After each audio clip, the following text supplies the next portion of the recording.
नमस्कार, स्वागत आहे तुमचं आपल्या डिलिशियस कट्टा या मराठी चॅनलवर। आज आपण कांदे पोहे बनवण्याच्या पोह्यांपासून चिवडा बनवणार आहोत। तर अगदी घरात उपलब्ध असणाऱ्या साहित्यांमध्ये हा चिवडा तयार होतो।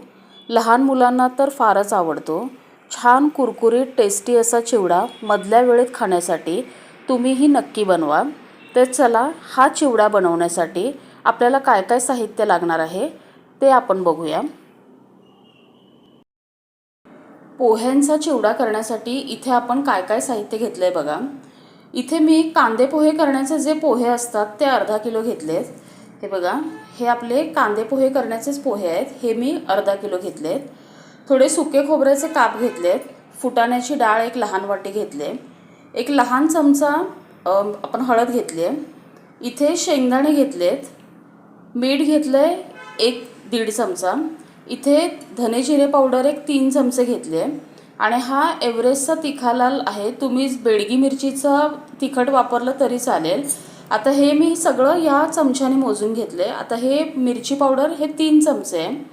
आपल्याला हिंग लागणार आहे, कोथिंबीर, कढीपत्ता आणि पिठी साखर लागणार आहे। आता मी साखर दळून घेतली, त्यातली जेवढी लागेल तेवढी आपण वापरायची आहे। आता एक प्लेट घेतली आहे, त्याच्यात काय करायचं, आपण हे सगळे मसाले एकत्र करून घ्यायचे आहेत। आता ह्या प्लेटमध्ये मी आधी ही मिरची पावडर टाकते, धने जिरा पावडर, मीठ घालायचं याच्यातच, हळद घालायची आणि हिंग मी हे बघा अगदी थोडासा हिंग घेतलाय तो याच्यात घालायचा, एक लहान अर्धा चमचा असेल आणि हे सगळं आपण मिक्स करायचं आहे। हा आपला आता पोह्याच्या चिवड्यासाठी आपण हा मसाला तयार करून घेतलाय। आता आपण जेव्हा थोडे थोडे आपण हे पोहे तळणार आहे तेव्हा तुम्हाला दाखवते। हा मसाला थोडा थोडा त्याच्यावरती घालायचा आहे। हा आपला आपण चिवडा मसाला केलाय। हे बघा, हे असं व्यवस्थित मिक्स करून घ्यायचं एकत्र। आता आपण पोहे तळायला घेऊया। आता इथे बाजूला तेल गरम करायला ठेवलं होतं, तेल व्यवस्थित गरम झालंय। आता इथे माझ्याकडे अशी पोहे तळण्याची चाळण आहे, तर त्याच्यावर मी असे थोडेसे पोहे घेतलेत आणि हे फक्त याच्यात असे धरायचे। पोहे डायरेक्ट तेलात नाही टाकायचे आणि खूप लालही नाही करायचे। हे बघा, हे असे पोहे छान फुलतात। तेल व्यवस्थित गाळायचं। हे बघा, जवळून बघा पोहे किती छान असे फुलले आहेत। लाल नाही करायचे फक्त, आणि डायरेक्ट तेलात पोहे नका टाकू। असे तुमच्याकडे जर असं मोठं काहीतरी असेल त्याच्यात घेऊन ते तळून घ्यायचे।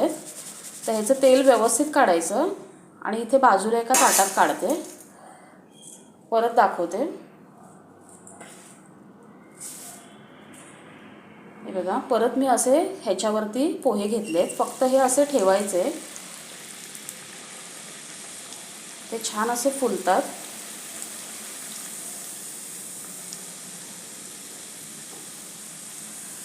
हे बघा, आता तेल गाळून घ्यायचं,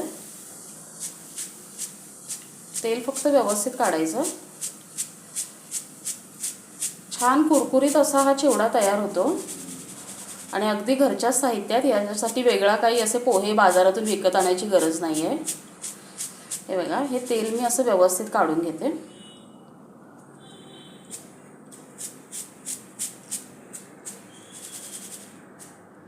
ताटात काढायचे,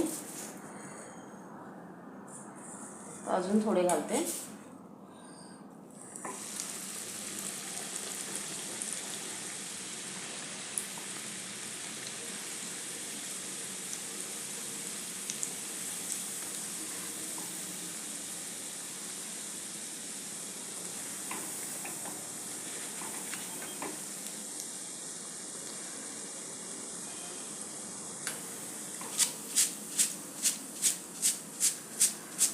तर हे पोहे काढते आणि तुम्हाला दाखवते।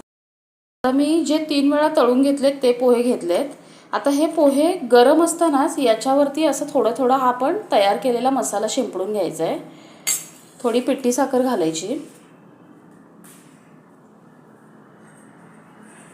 तुम्हाला जसं गोड आवडत असेल तशी पिठी साखर याच्यात घाला आणि गरम असताना याला व्यवस्थित मिक्स करून घ्यायचं. म्हणजे काय होतं, गरम चिवड्याला मसाला व्यवस्थित बसतो.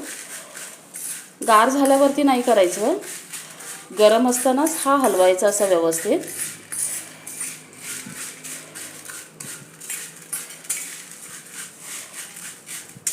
असं थोडं थोडं पोहे तळायचे आणि त्याच्यावरती मसाला घालून त्याला मिक्स करायचं आणि मग एकत्र करून ठेवायचं साईडला. तुम्हाला जसं तिखट आवडत असेल त्या प्रमाणात घाला. लहान मुलं खाणार असतील तर थोडं कमी तिखट घाला. हे बघा, आता मी अशा प्रकारेच बाकीचेही सगळे पोहे तळून घेते आणि त्याच्यावरती मसाला घालते. हे बघा, इथे मी सगळे पोहे तळून त्याच्यावरती वरून मसाला घालून घेतला आहे. तुम्हाला जसं तिखट लागत असेल तेवढा मसाला घाला. आता पिठी साखर मी जी ही 1 वाटी घेतलेली त्यातली मी निम्मीच घातली आहे. तुम्हाला कसं गोड लागतं आहे त्या अंदाजाने अंदाज घेत घेत घालायचं. आता हा बघा, हा पोह्यांचं फार असं छान असा कुरकुरीत असा तयार झाला आहे. आता आपण हे शेंगदाणे आणि हे सगळं बाकीचं तळून घेऊया. आता सुरुवातीला फुटाण्याची डाळ तळून घेऊया. फुटाण्याची डाळ अशीच झाऱ्यात ठेवायची आणि त्याला थोडंसं भाजून घ्यायचं. खूप नका भाजू, नाहीतर फार कडकडीत होते ती. हे बघा, हे छान फुललं आहे. आता हे डायरेक्ट आपण चिवड्यावरच टाकायचं आहे.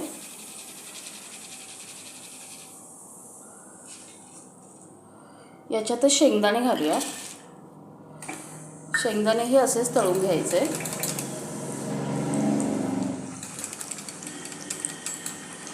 हा चिवडा अगदी झटपट होतो मुलांना मधल्या वेळेत खाण्यासाठी किंवा आपल्याला कधी भूक लागली चहाबरोबर खाण्यासाठी वगैरे. खूप छान होतो चवीला. घरातच सगळं साहित्य असतं.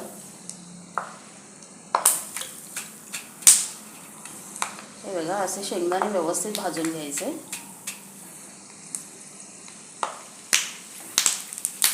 असे झाऱ्यावर घेऊन भाजले म्हणजे ते करपत नाहीत, आपल्याला लगेच वर घेता येतात. हे बघा, याचं तेल व्यवस्थित काढायचं आणि यालाही पोह्यावर घालून घ्यायचं. आता आपण खोबऱ्याचे जे काप घेतलेले तेही घालूया.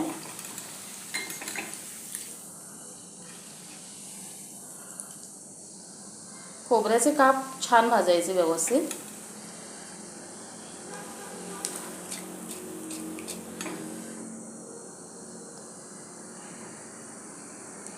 हे बघा,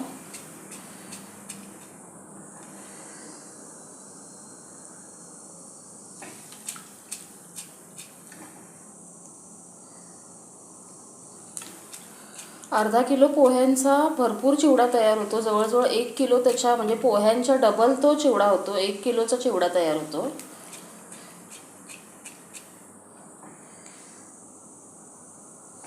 आता हे काढूया. हे बघा, हे बी छान भाजलंय.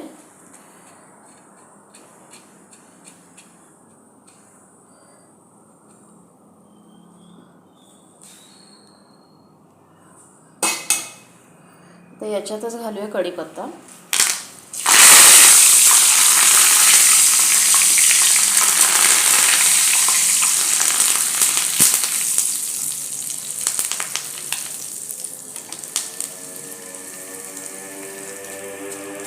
छान कुरकुरीत करून घ्यायचा.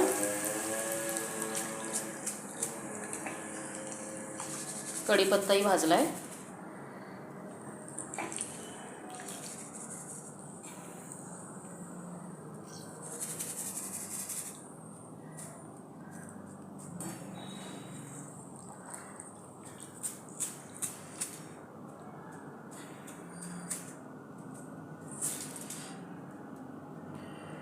कोथिंबीर मी चिरली नाही आहे, तशीच घेतली आहे. हे बघा, छान अशी कुरकुरीत करायची.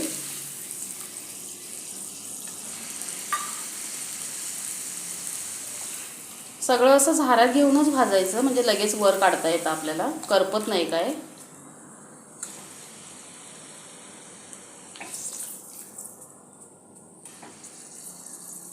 कोथिंबीरही भाजून झाली आहे. गॅस बंद करूया. आता आपण सगळं मिक्स करूया. आता आपण हे सगळं मिक्स करून घेऊया एकत्र.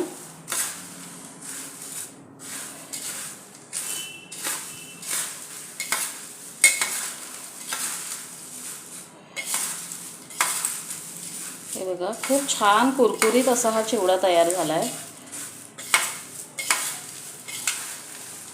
मुलांना तर असा चिवडा फार आवडतो, कारण हा तिखट कमी असतो, मुलांना खाता येतो.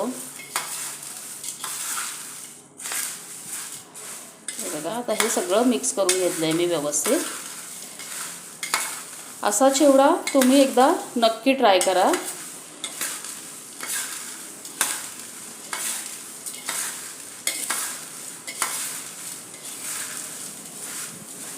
आता तुम्हाला दाखवते. हे बघा, किती छान कुरकुरीत असा तयार झाला आहे. आवाज येत असेल तुम्हाला. तर आपला चिवडा इथे करून तयार आहे. माझ्या चिवड्याची रेसिपी जर तुम्हाला आवडली असेल तर लाईक करा, कमेंट करा आणि सबस्क्राईब करा.